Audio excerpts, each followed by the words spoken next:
So I started to get into that whole area of the war on terror, and that took me to Islamophobia. Why are we having this huge upswell of Islamophobia?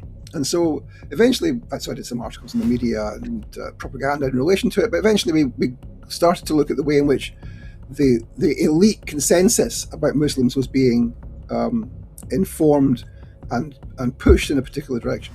Who were funding these think tanks to push Islamophobia? Neoconservative think tanks, we called them at the time. Curious, why are these families giving money to support Islamophobia? What is it about these charities? So we looked at what else the charities funded through their financial disclosures to the Charity Commission, and we discovered, surprise, surprise, that they were funding the IDF and illegal settlements in the West Bank. People have a misguided idea if they think that the people of Palestine and the people of Iran will be defended by the Russian government or the Chinese government. They have shown no inclination so far of doing that in a serious way, and that was not always the case. It used to be the case that Palestinian guerrillas were trained by the Chinese.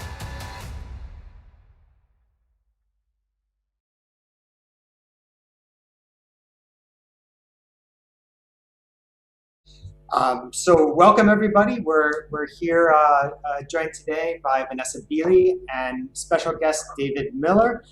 I find David's work particularly interesting because I also focus on the media as a propaganda system, but I'm most interested in what I call the demand side, the psychological traits and dynamics that influence, what people believe, what sources they seek out, how can journalists operate in the system, how do they think about it.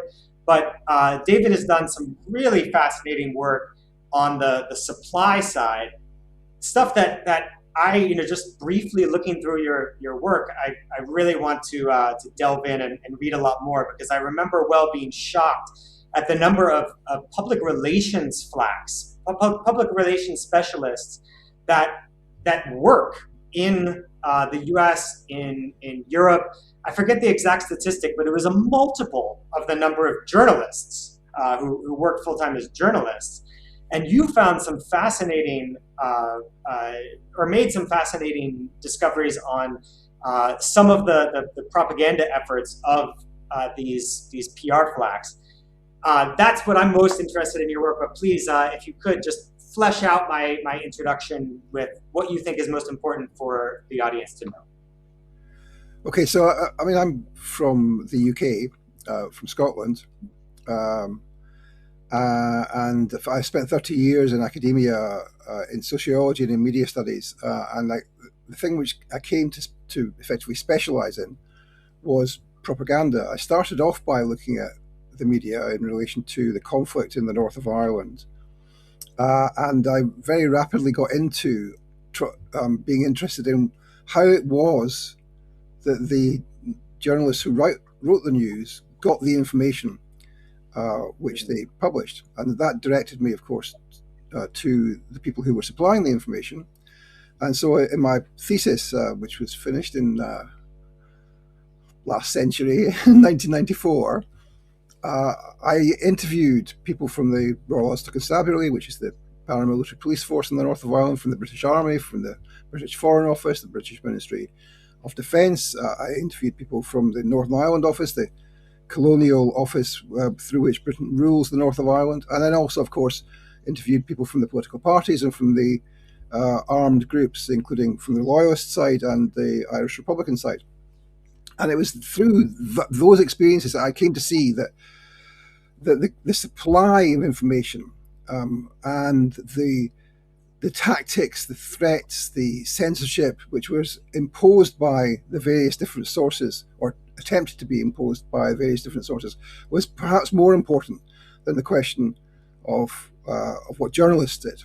So I made an argument that actually you have to look at information supply, we have to look at the role of the state, we have to look at, yes, of course, insurgent movements and reactionary movements and all of that. And that then took me some years later, I guess nearly 20 years later, to writing a book about the history of propaganda and spin, which is a book called A Century of Spin, where we look back in the UK context at the development of propaganda, in particular in the state, but then also latterly in the corporate world. So the rise of the public relations professional, the public relations consultancy, the massive explosion of public relations as a profession in the post 1945 period, and all the effects that that had on our politics. So that was the beginning of my sort of journey into understanding the relationship between the media and other structures of power in the society. And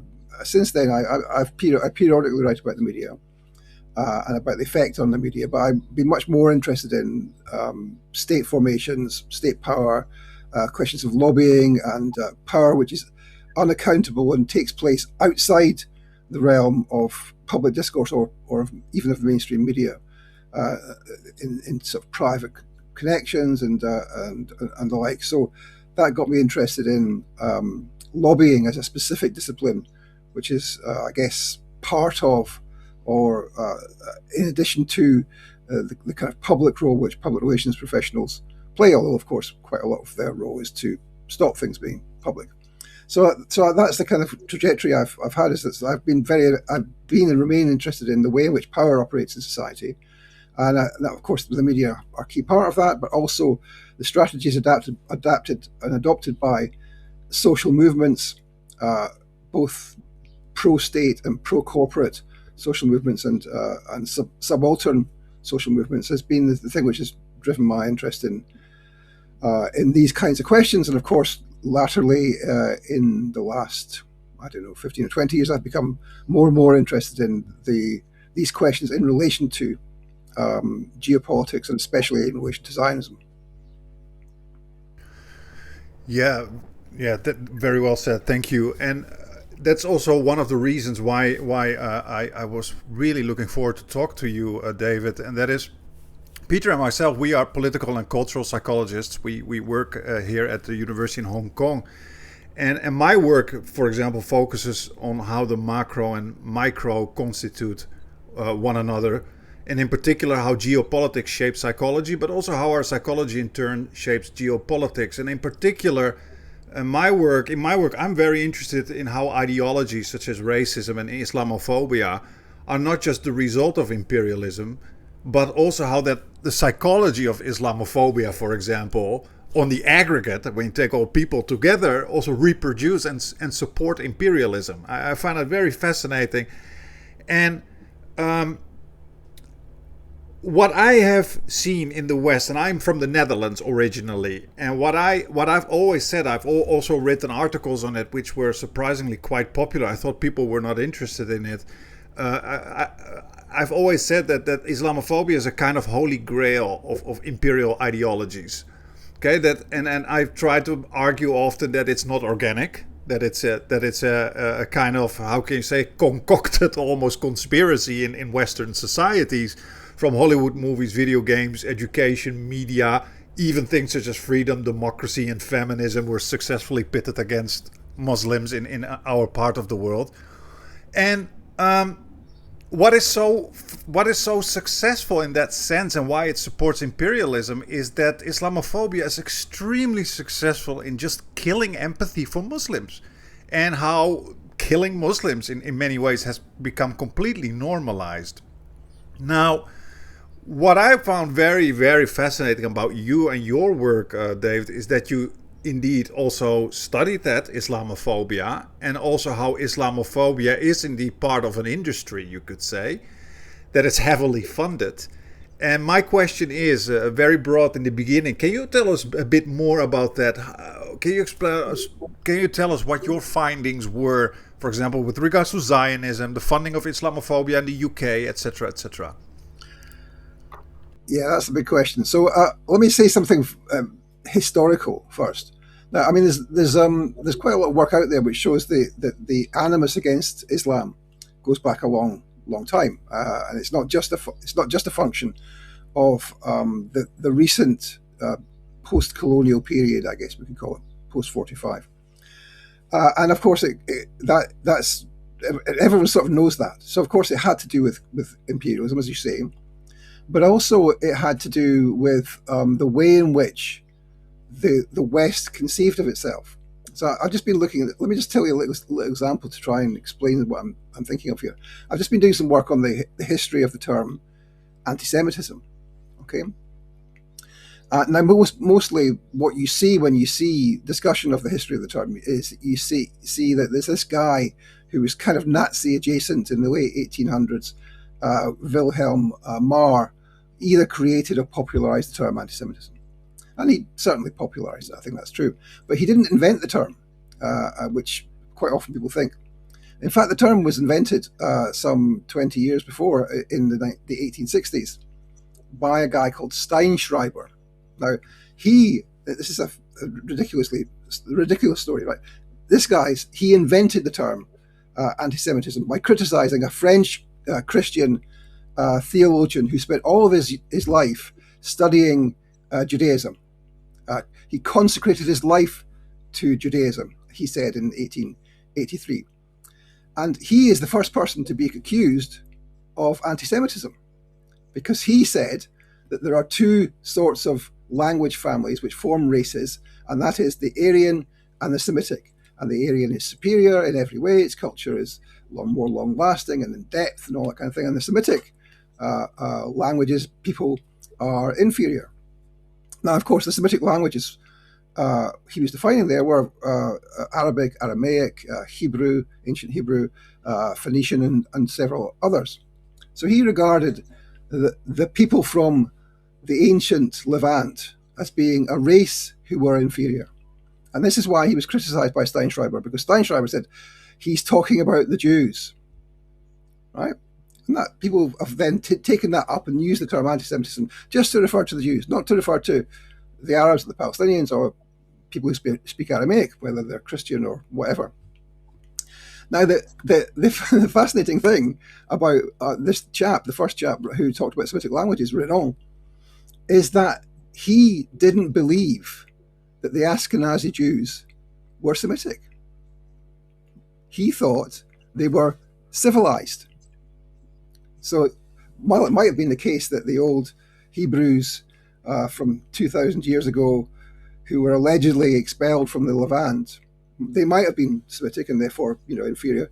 Today's Ashkenazi Jews, writing in the 1850s, he was, were civilized, were an exalted group of people who might not be as amazing as the Aryans, but they were absolutely not as bad as the people who he regarded as the Semites, the Muslims.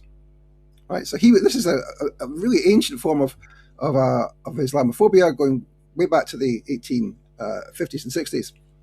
Now, let me just finish this story by saying that this guy Steinschreiber, I came across him as being the first person to use it in this kind of way, the term anti-Semitism.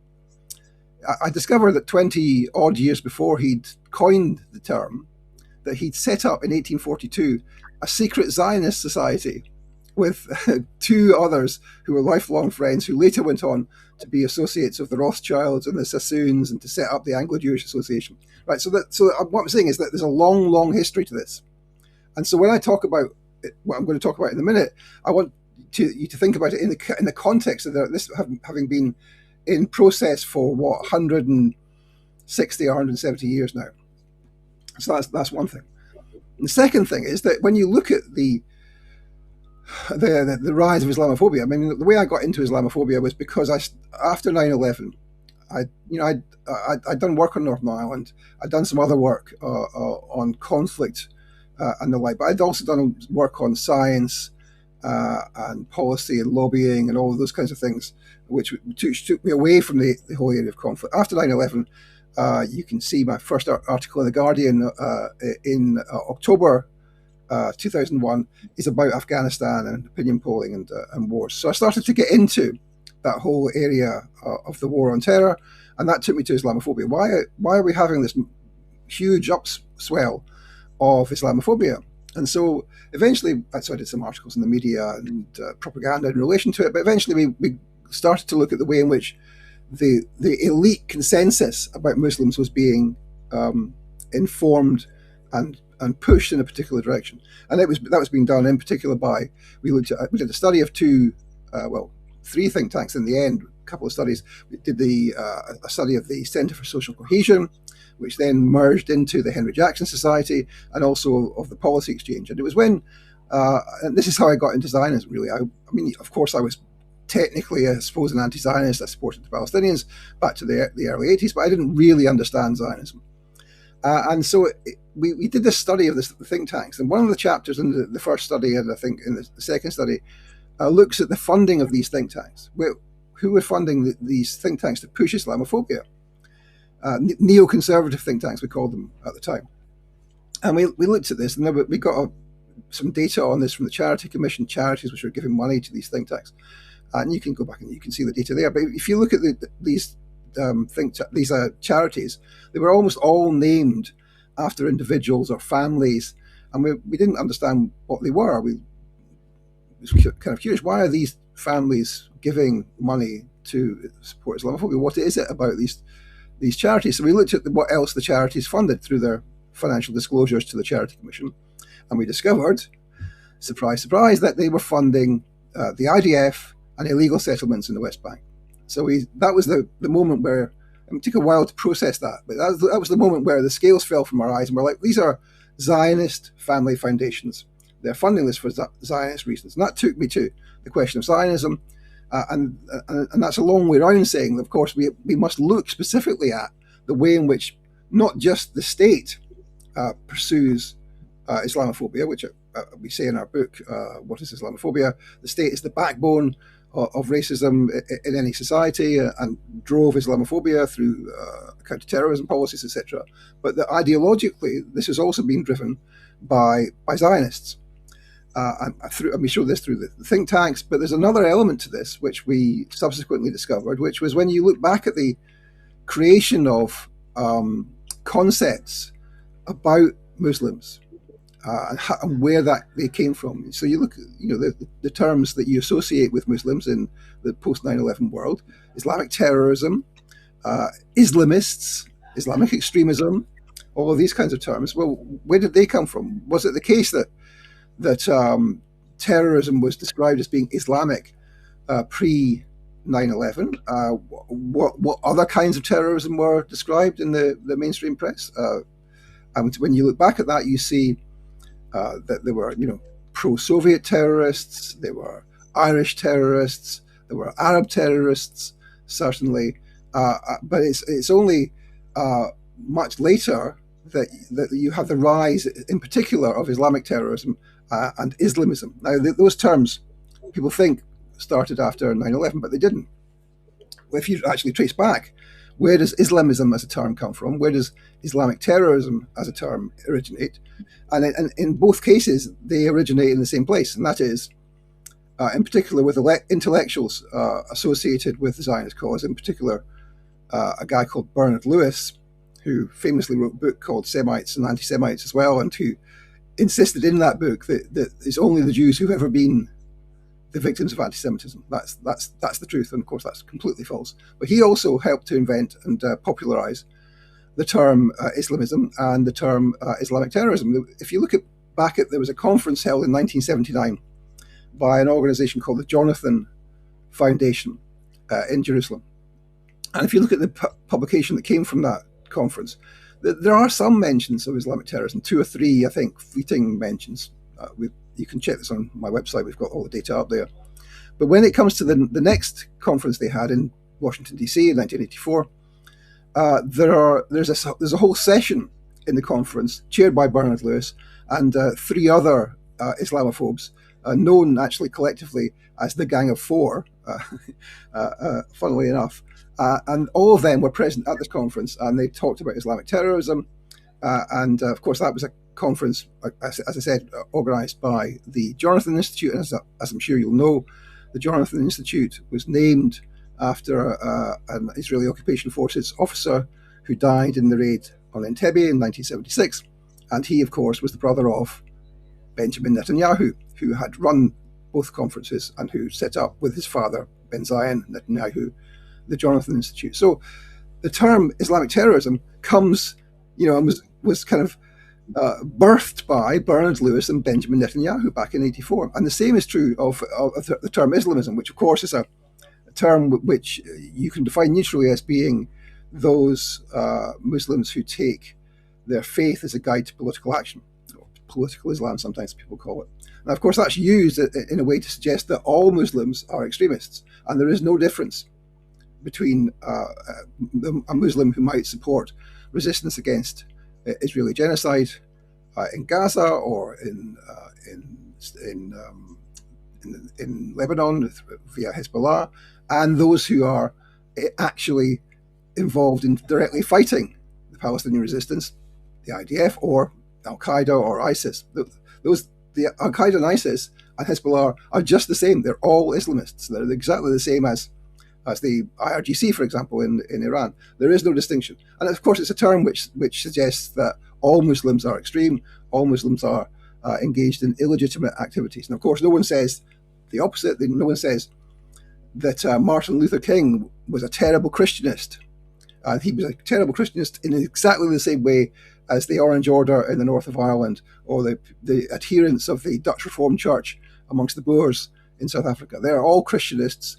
They're all prone to violence, and we must be opposed to them. So it's a racist term, and that term, of course, also comes from Bernard Lewis, and it's popularized from '84 onwards. And we have on our website Powerbase, we have a chart showing what usages there were of the term and who used it when, and you look at that, and it's almost all Zionists who originate and popularize the term. But there are some others, including particularly some French intellectuals who were involved in studying the Mujahideen in Afghanistan from a supportive position, the Muslim Brotherhood in Egypt from an oppositional position, and some other conflicts.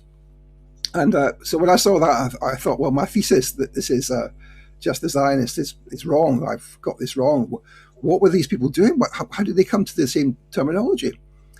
And what I subsequently learned was that some of this material, which was published by these French intellectuals, was published in a journal called, what was it called? I think it's called Asian Survey, which is published in Cambridge. And when I say Cambridge, I mean the town of Cambridge, but not the University of Cambridge. It was published from an office in the town, which was run and funded by the CIA. So the CIA gave some moderate help to the term Islamism, but that's where these terms come from. So I want to say that, look, racism, it seems to me, is a social and structural, institutional thing, right? In order for it to be racism, it has to be not just ideas, but it has to be social, structural, and institutional. There has to be an evidence of widespread discrimination in the job market or housing, as well as attacks by the state, and probably also violence in the streets.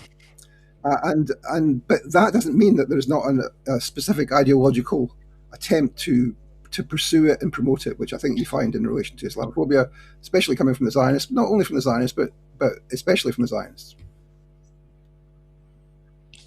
That's fascinating. I have so many questions, but I don't want to take up too much time. Just one quick one. I'm so tempted to delve into the history here, but maybe we can do it a little later. Most recently, there was that leaked, I think it was a PR firm who produced a report for the Israeli government about changing Israel's image because the whole world basically found it to be, viewed it as a disgusting genocidal state full of racists, and the strategy that they offered, and this was leaked and talked about a lot, was promote Islamophobia. Islamophobia is the key, just shift people's attention over there. But it sounds like to me, like what you've uncovered is that this is not at all a new story. They should have fired this PR firm because they would have said, we already know this is a strategy we've been implementing since the 80s. Well, that's right. But in that particular case, they were saying that we must abandon some of the routine Hasbara stuff we've been doing to try and defend the Jewish state because that's not working anymore. So we just focus on Islamophobia. So that, I think, that is a change of strategy. But as you say, yes, it's been going on for a long, long time. And of course, that is, what the Zionists do is that they play all sides of any political dispute. So that their involvement in Islamophobia, of course, means that they are involved in funding street movements of the far right, far-right political parties across Western Europe and in the US, including, for example, the rise of anti-Muslim movements after 2009. So the counter-jihad movement, which had branches in, 10 European countries, including in the UK and Germany, and started off in Scandinavia. And then someone like Tommy Robinson, funded by the Zionists from the beginning. The inaugural meeting of the English Defence League was held in a London flat with one of his financiers, and there were two others in the room who were American Zionists and who were channeling money in from the Islamophobia network in the US with Zionist donors. And it's the same with Marine Le Pen and a host of other Islamophobic actors who are funded directly by either Zionists in the US, by Zionists in occupied Palestine, but also by Zionist adjacent sources in the United Arab Emirates, which has been pushing Islamophobia aggressively for foreign policy reasons, not just because it's a supporter of Zionism, but also because it fears domestic opposition from Islamic extremists or the rather ineffectual Muslim Brotherhood in the UAE since the Arab Spring. So there's all of that. But at the same time, of course, the Zionists are also funding and supporting mainstream conservative parties, mainstream left-wing or liberal parties. That's why every political party, mainstream political party in the UK is Zionist, including the Greens, which of course are in the middle of a titanic battle to try and get them declared as an anti-Zionist party. But that's a battle which is live, but it's not necessarily going to go very well for the anti-Zionist side, because there is a huge phalanx inside the Green Party, for example, which is Zionist, coalesced around an organization called the Jewish Greens, which claims to be pro-Palestine, but which is happy to have former heads of Shin Bet, the Zionist intelligence agency, come to address them to talk about peace. So the Zionists are involved all the way across the political spectrum, and that's that's something we need to understand. But we also need to understand that they are trying to push politics to the right, and therefore, as soon as it comes upon the time to leave the Labour government, for example, of Keir Starmer, they will do that. They will abandon it and go on to the next agent of change that seems to be possible. And so that's the case inside the Labour Party. So they're now making way for Andy Burnham, the supposed left-hand challenger to Keir Starmer, who's been being parachuted into a by-election in the UK by an ultra-Zionist MP standing down to make way for him, showing the power relations there. And it's also the case in terms of the support of the Zionists for reform in the UK, or for Restore. Reform is effectively supported and bankrolled by GB News, the far right news channel, which is headquartered in the UAE and has all those kinds of links as well. So look, the Zionists play all sides of all conflicts, and that's something people don't understand, I think.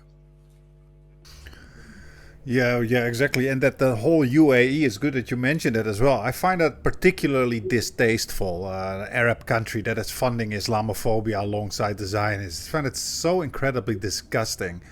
Anyway, before I go on, maybe Vanessa has anything to ask. I think you will have some interesting questions. I muted you, by the way, for background noise.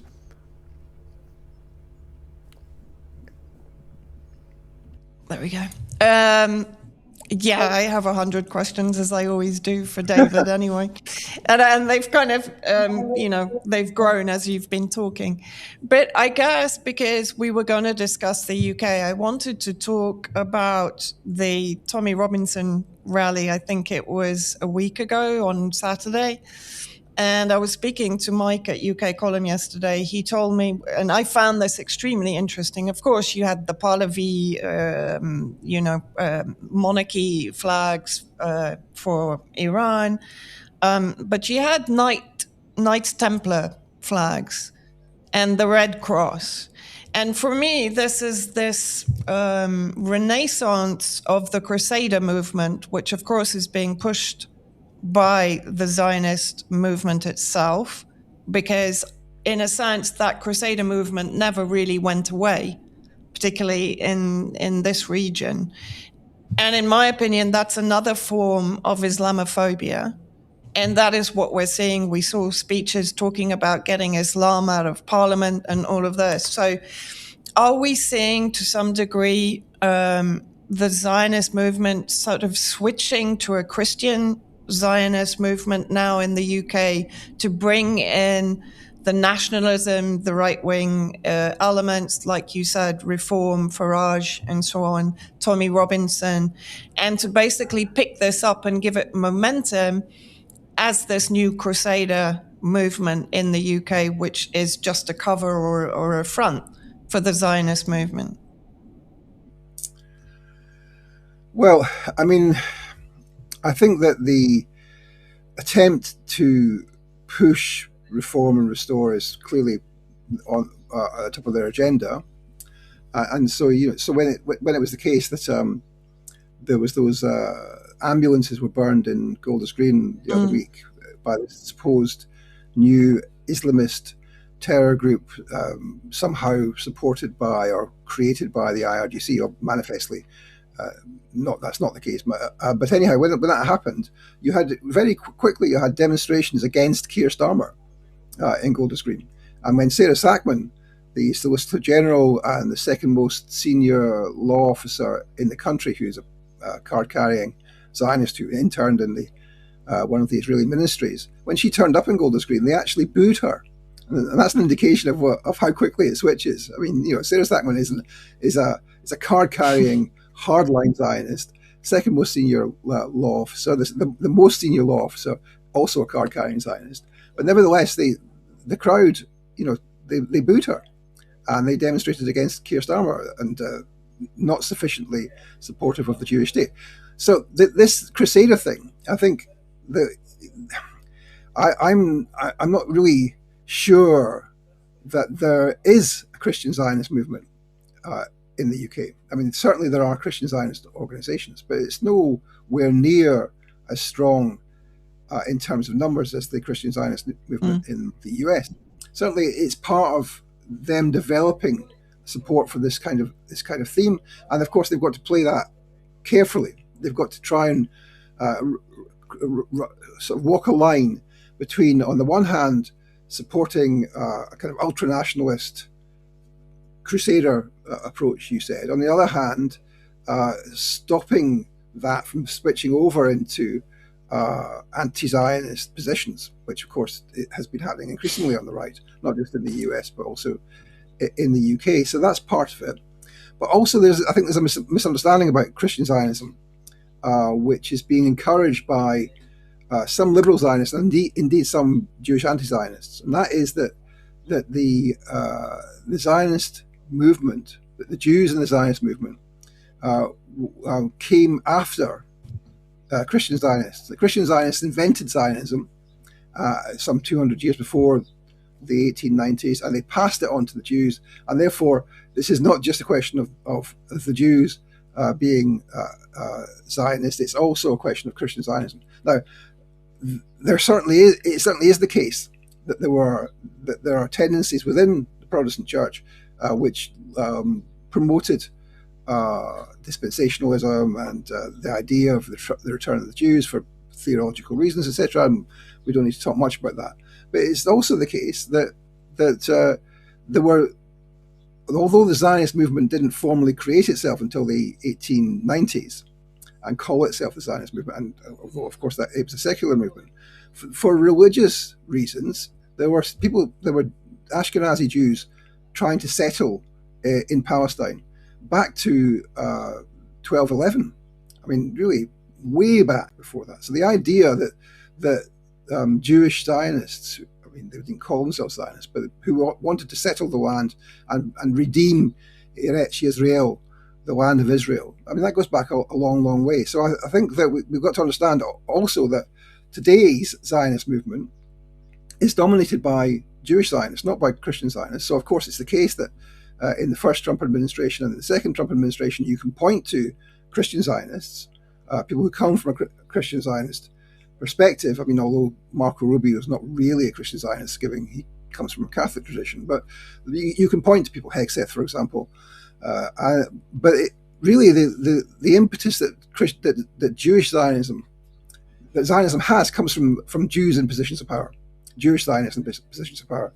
And you see that with the rise of the neoconservative movement. Yes, of course, there were one or two Christians, including Catholics, in the neoconservative movement, but overwhelmingly they were Jewish Zionists who promoted those ideas in the Reagan administration, who effectively took over the Pentagon and the CIA and the George Bush Jr., do we call him that anymore, administration, and of course sold the war in Iraq on a false perspective, along with their allies and assets in Western intelligence services.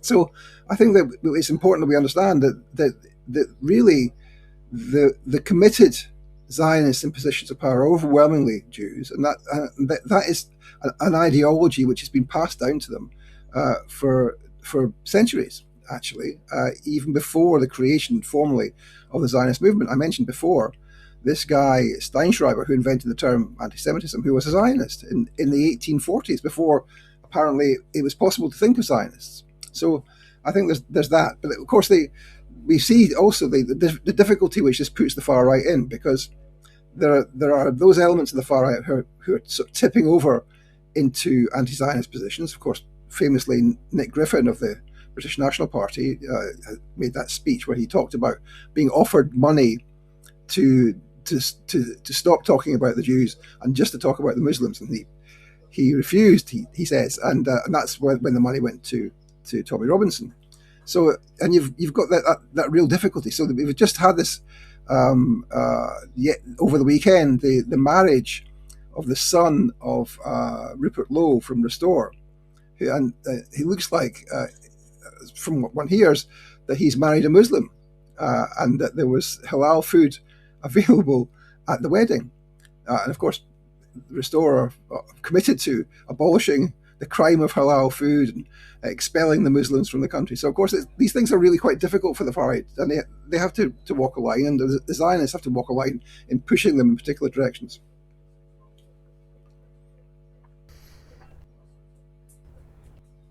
Oh, Peter, you are muted for background noise. Sorry, I have so many questions, but one that comes to mind, I'm thinking of people who might not have ever really read much about media systems, propaganda, etc. Can you just give people a basic idea of why this is so important, that you have all of these organizations devoting a lot of time, money, and resources to a PR campaign? But I think, people in general think, oh, the media doesn't affect me. It might affect other people, but not me. In a more like practical sense, how does this work? How does this propaganda work manifest in societies? Like, how does it actually, these ideas that, you have the PR team coming together and realizing, okay, we need to promote fear of Muslims because that is beneficial to the political goals of the Israeli state, and that's what we care about. But then how does that fear, that hatred, that sense of, oh yes, these people are a threat, how does that actually manifest? How does that go from the boardroom into people around the kitchen table or at the pub or what have you? Well, I mean, it's a many-level thing, but the way in which decision making is undertaken in advanced neoliberal systems like the UK is quite hermetically sealed and insulated from popular views. So one of the things that has to happen for you to pursue a particular agenda is that you have to capture those people who are important in making decisions, and of course they are centered in the parliamentary system and the policy making system. For example, in the UK, in Westminster and Whitehall. But then in terms of how that plays out in popular terms, well, you also have to spend a lot of time conjuring up the horror of the Muslim, and you have to say that think that crimes committed by Muslims are because they're Muslim, and that they are vastly in excess of those crimes per head of population or whatever committed by non-Muslims. So you have to come up with grooming gangs, for example. It's Pakistani grooming gangs. It's not a question of child rape, which is systemic in the society. It's a specific race. You've got to racialize it all. You've got to racialize the Muslims. And Muslims have to be racialized, not just that they are extremists, not just that they have backward culture, that they do terrible things to their food and their women and all of those kinds of things. You've got to say that they are a threat and that they are deliberately coming to this country in order to take it over and subvert it. And you also sometimes have to say it's the Jews who are doing that, right? You have to say the Jews are encouraging the Muslims in order to undermine the white race, etc. Right? So these things are slightly difficult. So in terms of media, when I was at Glasgow University many decades ago, and then subsequently elsewhere, I did some work on media audiences, as it was called back then.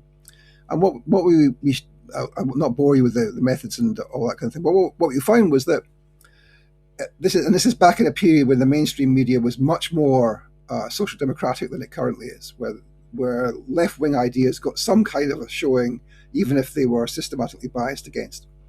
And what you found was that if people had direct personal experience of a particular topic, we did research on HIV and AIDS, on the miners' strike in 84-85, on the north of Ireland, on the perceptions of black Africans, and tons of other stuff.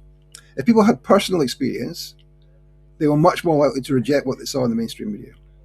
If they had a friend or a family member who knew about stuff, then they were much more likely to reject it or reinterpret it or be critical. But people could also use processes of logic to deconstruct media messages and to say, well, that can't be true because they said something else there and that's not right. And so there are ways that people can actually resist media messages, and sometimes they do. But also, it's the case that if people have got no other source of information, they're much more likely to accept the stuff that they're given. So, for example, in the case of the north of Ireland, I did all sorts of audience groups in the north of Ireland, in the UK, in Scotland and England, including Irish Republicans, Ulster Loyalists, and actually British Army personnel. She was entertaining, and the British Army personnel were the most interesting because, of course, they'd been to the north, as oppressors, occupiers, if you like, but they didn't buy the stuff that you saw in the media because they said it's not like that at all.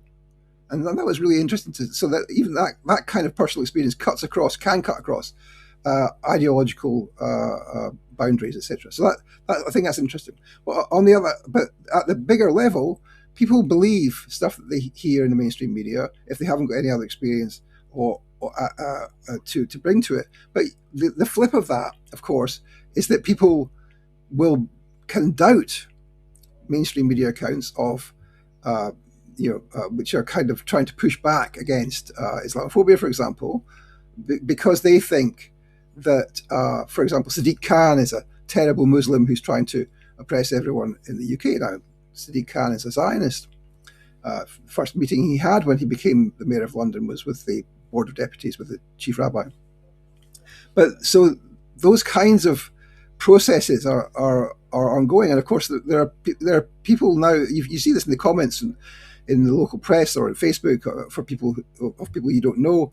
That people don't believe the mainstream narrative anymore in many cases, from the right as well as from the left. And so there's been a breakdown of the kind of authority that the mainstream media have, partly because it's become so biased, it's become so propagandistic. I can illustrate this with a kind of little personal anecdote. It used to be the case that I was on the BBC all the time, in Scotland, but also nationally.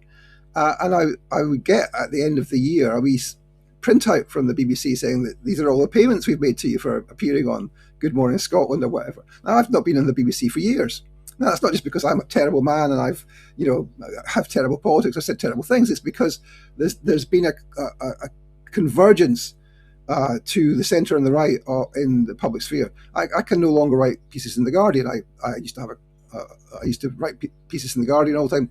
Can't happen anymore. And that's not just about me. That's a more general process whereby the kind of stuff that you get from the mainstream media is much less diverse than it used to be. Now, the other thing to say about this, of course, is that when we're talking about Zionism and the genocide, that the control which the Zionists have over media has been something which has been obsessing them, as you said earlier with the public relations report saying that they have to target Muslims. So, the reason that Larry Ellison took over TikTok and CBS and everything is for Zionist reasons. It's not because it's a business decision.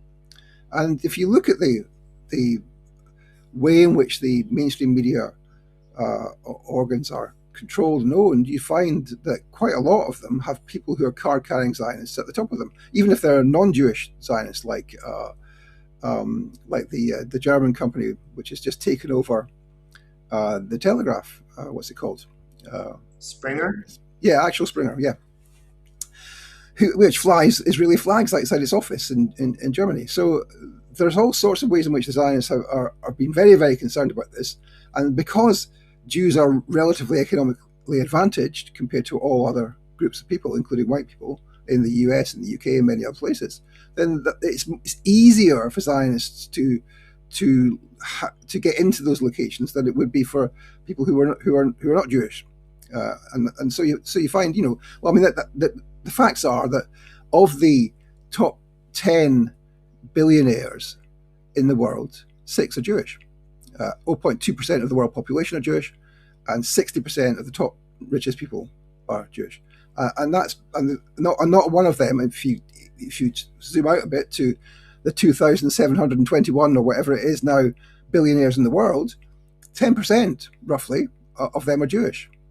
And if you search amongst those Jewish billionaires for an anti-Zionist, I can tell you that the number you will come up with is 0. And if people say to me, well, David, what about George Soros? and I say, well, yes, George Soros does fund all sorts of critical projects, including some anti-Islamophobia projects. He also gave $1 million, let's remember, to J Street, the liberal Zionist pressure group in the US. This man is not an anti-Zionist. And so that what you find is that the kind of control and influence that Zionists have over the mainstream media is really quite extraordinary at the level of ownership, but then also at the level of editorial control in the BBC, with senior editors who are Zionists, and then journalists who are given license to pump out Zionist propaganda in the Times, the Telegraph, the Guardian, the Mail, the Sun, and everywhere else. I mean, it's truly extraordinary the level to which there's a penetration and an infiltration of Zionist ideas across the mainstream media. Yeah, that's scary stuff, and I actually wanted to focus on this exactly. You are saying that people are starting to resist mainstream messaging, and that is something that we all start to see. There's somehow, however, this weird kind of dichotomy. I remember in when I was an undergraduate student in 2003, starting in 2003, I remember in those days, how can you say that, Israel critical students had to whisper, in the Netherlands. We that was dangerous stuff to talk about Palestine and be critical of Israel, for example. That has completely changed. So in that sense, you could say counter forces are really, really growing. So that makes people often optimistic. On the other hand, like you say, you see this hyper expansion of Zionist power. It's really overwhelming, David. Even Latin America, you see it expanding in Asia. It's so incredibly scary. My question is, where do you see this balance going? On the one hand, we see public opinion changing. On the other hand, we see just such overwhelming power. Where is this going? Do you have any sense of that? Well, I mean, that's a very big question, right? That's a geopolitics writ large question. But yeah, look, there is all sorts of Zionist involvement and intrigue all over the world, and some people don't want to see that, and some people can't conceptualize it, and they, especially on the left, they adhere to their conception of Marxist theory, which is, of course, that imperialism must be in charge, and that nothing else could be the case. But I think one needs to do is to start to look at the way in which any of these processes operates in any country on a case-by-case basis. I mean, look, in the UK, I mean, the stock of the Jewish state is very, very low amongst the population. It's very, very unpopular. And of course, they're doing everything they can to fight that. But the way it's being fought, in particular, I mean, yes, of course, it's being done by propaganda means, but in particular is through the state, and the state attempting to clamp down on demonstrations and regarding using the word intifada or support for the principle of armed resistance and all of those kinds of things. These are attempts to totally squash pro-Palestine activism. They're even talking about banning and have banned marches. They're locking up people. They're saying that if you criticize Israelis or you say death to the IDF, these are criminal offences, and they're trying to put people away and break the movement. So that is, of course, all happening. And of course, in that particular case, you can see the through leaked documents and freedom of information requests, the way in which the Zionists have influenced and sat down with the Crime Prosecution Service, with the police, with government ministers, etc. So, and those kinds of relationships are happening everywhere. So, but I mean, it seems to me that there's a whole range of factors which allow the Zionists to gain more influence than would otherwise be the case. And of course, Zionists say, look, Israel is a tiny state. How could it possibly have this outsized influence? Do you think that Jews have magical powers? And of course, that's not how it works. And of course, this is not just a question of Israeli foreign policy. It's a question of the power of the Zionist movement. And the Zionist movement is something which is much wider than just the occupation of Palestine and the Levant. It's involved in countries all over the world, formally through organizations which are part of the World Zionist Organization, the Zionist Federation of any particular country. There are something like 30 or 40 Zionist federations in Argentina, in the UK, in South Africa, for example. And all of that's important. And the Zionist movement's function is to pursue the interests of the Zionist movement. This is what they decided in 1951. They met in 1951, the first World Zionist Congress that happened in Palestine after they established their state. And they decided, they had a motion to see whether they would abandon and wind up the Zionist movement. And that there was a motion put against that, which was that they would continue the Zionist movement and its function would be to increase Zionist influence all over the world. And that motion passed with not a single vote against. And that's been the program, the Jerusalem program as it's called, of the Zionist movement ever since. But you have to also think about the way in which this operates in different ways. It's not just a question of infiltration, not just a question of the Zionist movement formally, not just a question of the indoctrination and radicalization which Zionist organizations put their young through so that they become believers that they have a birthright in Palestine. It's also the way in which, yes, of course, the Mossad operates, its dirty tricks and its network of Sayanim, its little helpers all over the world.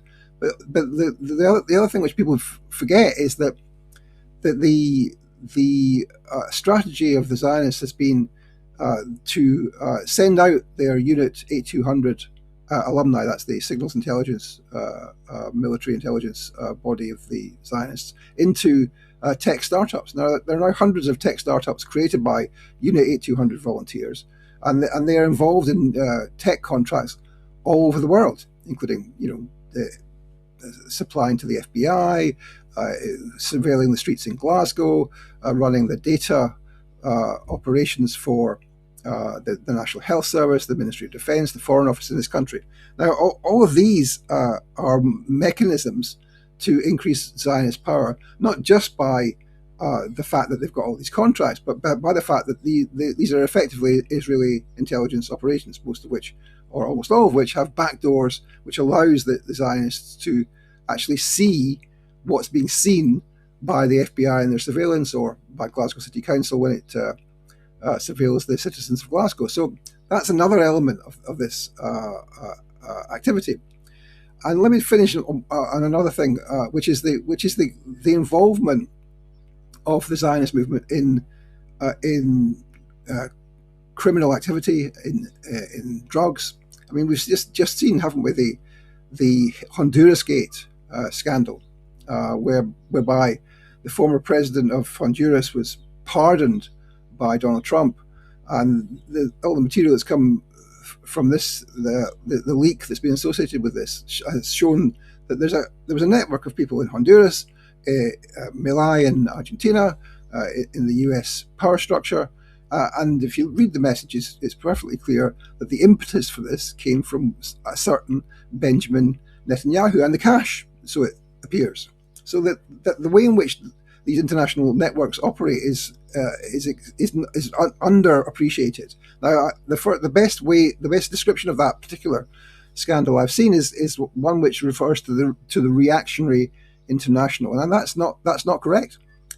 This is not a reactionary international, which is a clubbing together of reactionary organizations. This is a network which is directed and funded by one particular state, and that is the state of Israel, as the messages clearly reveal. So to answer the big question, without having gone into tons of other stuff that I really should do in order to answer it, I think this is about the expansion of the Zionist entity into, first of all, trying to cement and finalize the Greater Israel. The Zionists always wanted to have the Greater Israel. When Israel Shahak told everyone about this back in the day, everyone said, "Oh, this is a conspiracy theory." But no, it's back in the early documents of all the Zionist leaders. They wanted Eretz Yisrael, the land of Israel, which includes, of course, part of Egypt, all of Jordan, all of Lebanon, all of Syria, half of Iraq, part of Turkey, and did I miss a country out? I think that's it. And of course, that's what they're trying to do, and that's why they're now trying to occupy parts of Lebanon and Syria, etc. But they want to go much further than that. They want to, Netanyahu said it the other day openly, that they want to be a regional superpower, he said, by which he means the whole of West Asia. And that's what the purpose of the Abraham Accords is in West Asia. And of course, there's a similar accord document for Latin America. They want to be able to control as much as they can. They want to become a world superpower, is what they're trying to do. And I've called that Pax Judaica. And some people freak out when I say that, because they say, "Oh, that it must be anti-Semitic to refer to a Jewish empire." And of course, it's not. It's just what they say themselves. They created the state of Israel as the Jewish state. They call it the Jewish state. Does it somehow magically become anti-Semitic when I call it the Jewish state? It's their term. So that's what I think is happening. I think we're moving into a period where American imperialism is on the decline, and the US power can be used by the Zionists to pursue their own interests. And that, of course, is what was happening in Iran. And we now see the end game with that, where Trump is shaping up to save face on Iran because his military advisors have told him that they can't win. But that's not enough for his apparent puppet, Netanyahu, who has been setting about all the way through this process, trying to sabotage the deal, because they understand they've only got a limited time until Trump is out of office, and probably the next president will be less sympathetic towards them. So they want to put in place a whole series of wins by the end of the Trump administration. So on the one hand, it's correct to see that everybody hates the state of Israel now in the world, everyone. But in terms of how power structures operate, it's not clear that they're losing. They are losing in many ways. Of course, the FPV drones in Lebanon with Hezbollah are having stunning successes with the fact that they couldn't defeat Iran. They didn't even appear to know that Iran would be able to survive what they threw at them. But nevertheless, they are in some senses winning. They have got 60% of Gaza now, and it will take will take a lot to actually push back and end their ability to pursue the strategy they're pursuing. But I do think that, and I've said this many times, that the only way to have peace in the Middle East or West Asia is for the Zionist colony to be removed. They will never be living in peace with their neighbors, because they have this Jewish supremacist idea that they're chosen, they are the people who rightfully will rule the world, that everyone else, the Christians and the Muslims, will be their slaves or will be dead, and that is actually part of their foundational ideology, and I think people are coming to recognize that. Yeah, we see the kind of world that is being created there right now. I mean, the way Palestinians are treated and Lebanese, and of course now also the flotilla activists. It's spreading like an infection. I mean, this is the future of our world, guys. If this is not stopped, it's exceptionally scary, to be very honest, and it's just all so overwhelming, I must say. I don't think any of us had realized how in the background in the past, let's say, century or so, all this power had built up in each and every society. It's so incredibly, it's so strategic and well done and so long term. It's just almost unbelievable how they have done that. Anyway, Vanessa, probably you have another question? Yeah, I mean, I'd like to actually mention China, because many people argue that China is one country that hasn't so far been infected.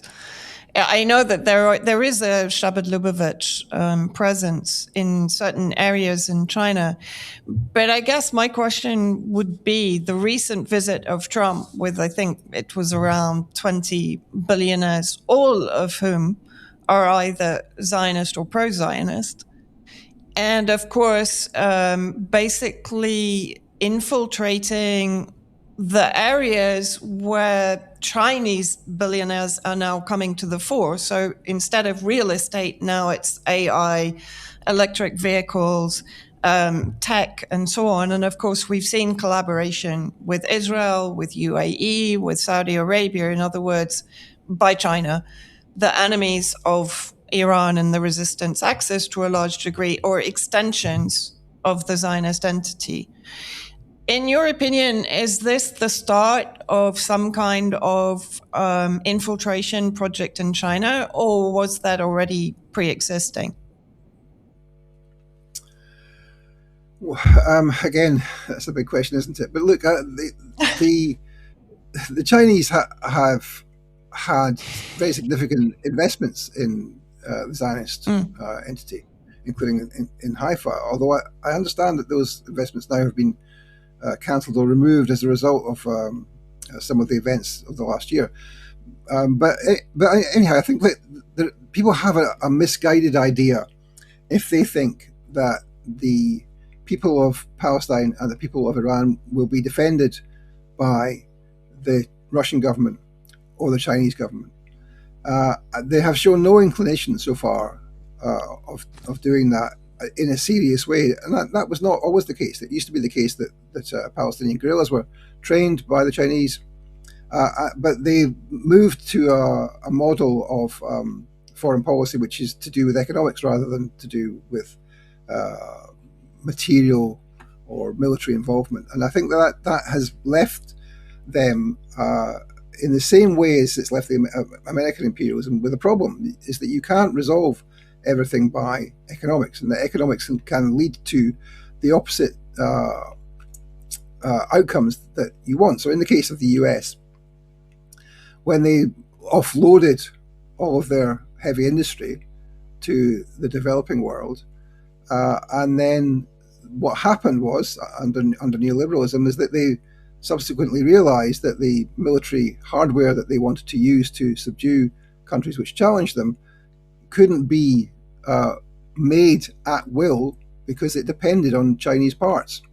And so, of course, that's been the kind of the contradiction of neoliberalism. And I think the Chinese have had a kind of mirror image of that, is that in the end, what they find is that they are in hoc to business decisions, which contradict the more principled decisions which they might want to take as apparent communists. So I think that there's a problem there with China. And of course, you ask about infiltration. Well, yes, of course, Chabad have got offices in China, many less actually, though, proportionally than they have, for example, in Russia. They have some in Taiwan, which I wrote about recently. But clearly that Trump visit is not just about making money. It's about political and social influence, and it's about the attempt to crush China. Of course, that's part of the agenda of the US. But the involvement of all of these people who come from Zionist backgrounds or Zionist businesses or who are on board with Zionist principles, is profoundly worrying. It's a sign that I think that China has not really understood the politics of Zionism, and I think that they are naive about it if they think they can deal with it on a business basis. You're muted, Peter. There's an interesting history there, because during World War II, actually previous to that, the Russo-Japanese War, a Japanese admiral, I forget his name, he got a copy of the Protocols of the Elders of Zion, and he believed it. He thought, oh my God, now I've figured out Europe. Like there are a bunch of countries that are ruled by this tiny little minority called Jews. So during World War II, this admiral, he was promoted, I forget what position he used to be, it doesn't matter. And he was in charge of, I think, occupied Shanghai or some part of China occupied by the Japanese Empire. And he thought, okay, I've got the key. These Jewish minority people from Europe, they rule Europe. So if we encourage Jewish immigration to Japanese-controlled China, then they're going to see, oh, wow, the Japanese are fantastic. We're going to get our European servants to become friendly with the Japanese Empire. And of course, as we know, that didn't work because the whole theory was bullshit. But they actually tried it, and they have an object lesson in the fact that this racist track from Europe doesn't really describe reality. To the extent that they understand the way that Zionist organizations have actually worked, I hope that they study them and learn lessons, because as I'm listening to you describe the process of building these institutions, first of all, I'm jealous, because I wish that the left had been building similar pressure groups and all sorts of institutions. It actually reminds me of the BJP or the RSS in India, starting off from an extremely low position in the 1920s, just forming a party modeled after fascism in Europe, because that seemed to be the up and coming effective form of political economic organization. And then they didn't even get into politics for decades, because they were first creating institutions throughout society to spread their ideology. And as bad as the RSS's Hindu supremacist ideology or the Zionist Jewish supremacist ideologies are, I think we can learn a lot from how they slowly built institutions that could influence society. And again, all of this is organization, discipline, following orders, giving up your resources for the good of the greater good in your mind. In their minds, of course, they also think that they're working for the greater good. It's just that they're enthralled to crackpot ideology, sadly. But yeah, I have no idea to the extent that intellectuals or government officials in China what they happen to think, or even like the extent to which Zionist organizations have attempted to infiltrate China. But I think like you kind of got at it with the way you phrased your characterization of the business leaders that followed Trump to China, like kind of being supportive of Zionist goals. That's kind of almost just ubiquitous throughout polite society in the U.S., Europe, Britain certainly, at top levels of business, media, etc. You've already spread to saturation this general belief, especially among people who have not examined this at all. But this general belief that hey, every people deserves the right to self-determination. Every people has a right to a state. Jewish people have a state. Why should we deny that? They're the same as any other group.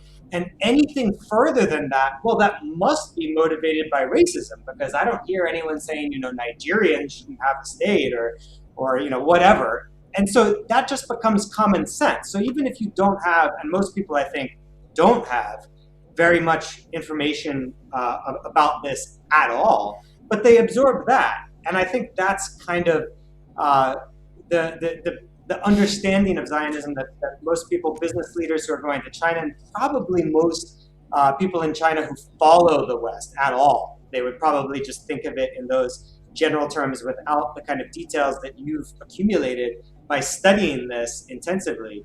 And before I forget, could you remind us, what is the website that you were discussing where most of your research is located? Well, so the particular website I was mentioning is Powerbase, powerbase.info, which is a wiki site where we profile individuals and organizations, and have been doing that for, 20 years.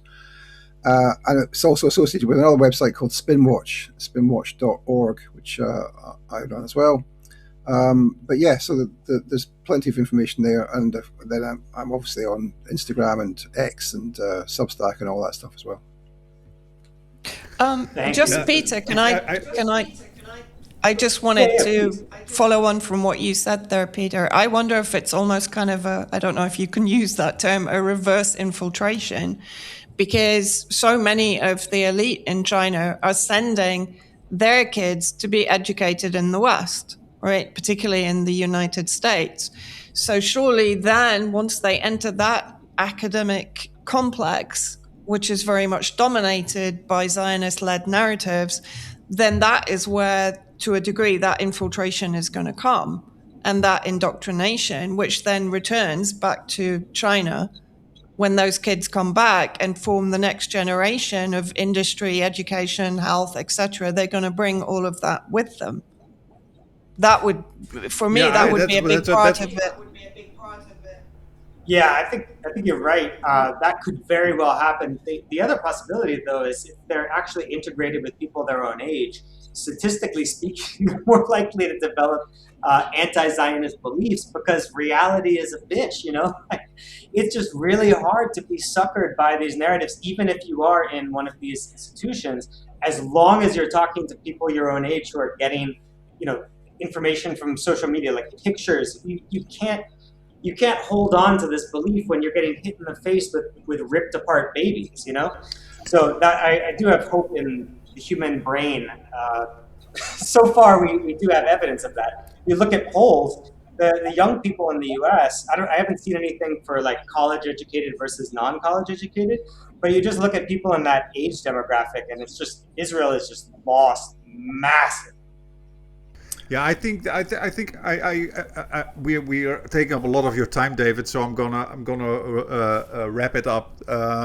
So I do think I'm in agreement here with Professor Michael Hudson, who we had on a few times, who also says that the Chinese should stop sending their brightest to the Ivy League schools. I totally agree with him. They're just being impregnated with their pro-imperialist mindsets, and I would say. I agree also, David, when you say that the Chinese should take this more serious. I actually, a couple of weeks ago, I actually wrote an article for our Substack entitled something like the Chinese should take the infiltration of Christian Zionism more seriously. And another article that I wrote was called "BRICS Takes a Calculator to a Holy War." That is, it focuses on economics whilst empire is fighting a holy war. You know what I mean? So I totally agree with it, and I think China has a serious lack of understanding of certain imperial ideologies, in particular racism and race. That they really often, not all, but many don't really grasp that. Zionism, same thing. And it's not very sexy in the leftist and anti-imperialist sphere. You have to be very careful when you talk about China and Russia. Ooh, that's very sensitive. But I think these are genuine critiques, that are worthy of the discussion. Anyway, we are already taking so much of your time. Are there any final thoughts, David, you wanted to share with us? Yeah, look, I mean, I think that the Chinese question is interesting because, I mean, as you say, Vanessa, they are sending people to the Ivy League and indeed to the UK as well. There are thousands of Chinese students in Bristol, where I live, and these are largely privileged kids from the upper stratas, or, however that actually works out in practice in a communist society. And this is about, in a way, inculcating them with Western consumerism. So I think that is an issue. But at the same time, also, the question about how what's called a diaspora operates in relation to its metropolis is interesting. If you look at the Chinese American population, they tend not to be overwhelmingly communist. If you look at the diaspora of the Iranians, yes, of course, there are supporters of the Republic, but there are also lots of supporters of Pahlavi, including, of course, many thousands who left Iran to take resources from Iran with them when they left.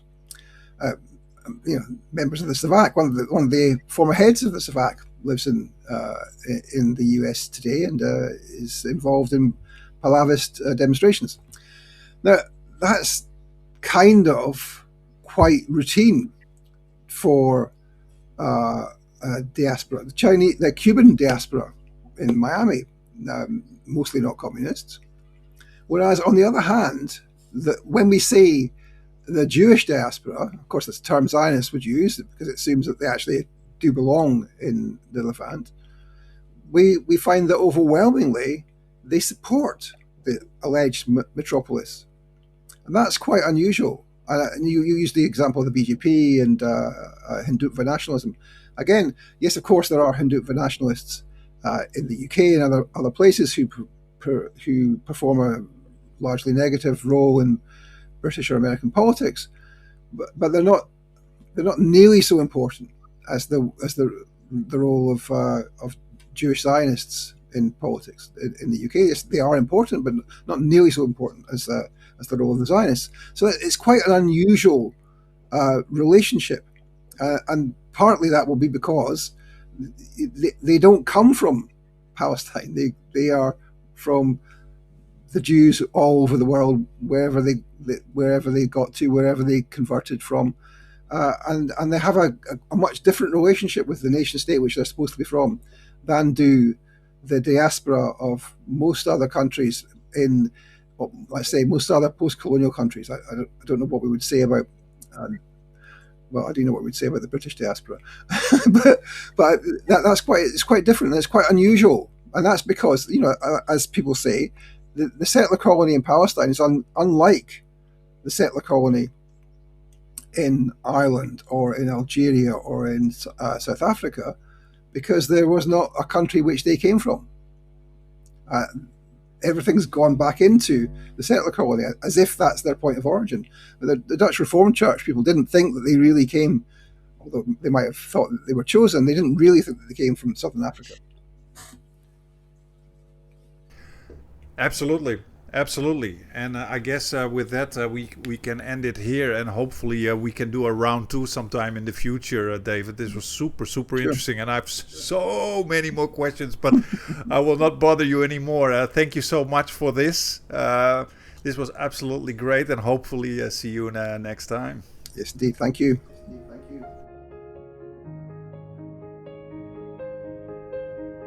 Static crackles, voices rise. Truth breaks through their velvet lies. A screen of fire, a shield of steel. BettBeat media makes you feel. No borders, no change. No silence.